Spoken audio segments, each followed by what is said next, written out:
So going forward now with India, what people want to see justice. We want to see a change. How can we put this into practice now? Because Hindus are a majority in India. Yes, we do have divisions with secularism, liberalism, communism, that sort of thing. But ultimately, if all Hindus united, none of this would happen. You know, unity in numbers, strength in numbers. Why are we so fragmented? What do you think is the reason? Well, great question.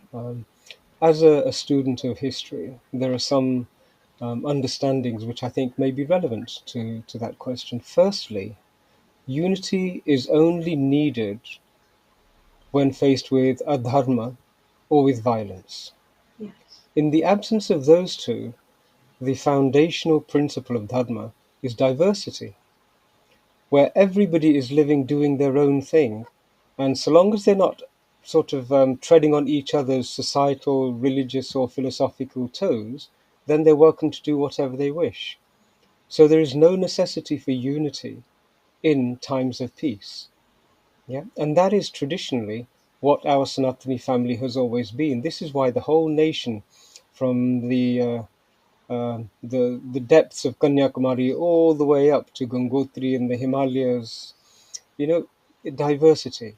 You can travel 20, 30 miles and be speaking a different language, be worshipping a different way, and still be welcomed as a human being, as a Sanatani. It's Yes. only when you are faced with violence or adharma that the community needs to work out how diversity unites in order to respond to a violent threat. And we're working that out now. You know, it's becoming apparent to everybody that the assault is actually on the dharmic ideology. What they hate about us is the fact that the Sanatanis worship humanity as an expression of divinity. And that is totally contrary to their dogma. When you have a Sanatani who believes that a human being is a perfect incarnation of Padmatma on a journey to reconnect themselves with Padmatma, then all of a sudden you have no illness for which somebody else has to provide you with a solution. Whereas if you want to continuously enslave people, you have to convince them that something is wrong and that you've got the solution to it. Okay? And Yes. you go every Sunday to go and receive a little bit of that solution. And you see, the thing about a dogma is that it's actually unnatural. Yes. Because as human beings, we are reasoning creatures. We want to understand. Understanding is important to us, which is Yes. why a dogma has to be driven in weekly. It has to be reasserted. You have to have it done in a very large group environment so peer group pressure can be brought into play as well. Whereas Sanatanis, we say, well, we can do our puja at home. Yeah? And we can do it on any day or at any time.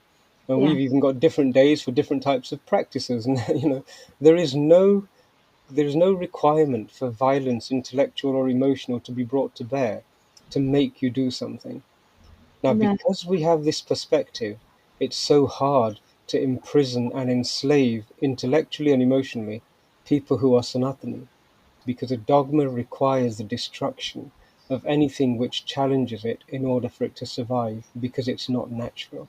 Cannibals and vegetarians cannot live together in harmony. One believes it thrives on consuming the other, and the sooner the vegetarians realize that they're in the company of cannibals, the sooner they unite, the sooner they coordinate their resources and their efforts, the sooner they find voices, the sooner they find leaders, and then they can repel the onslaught of dogmatic cannibals.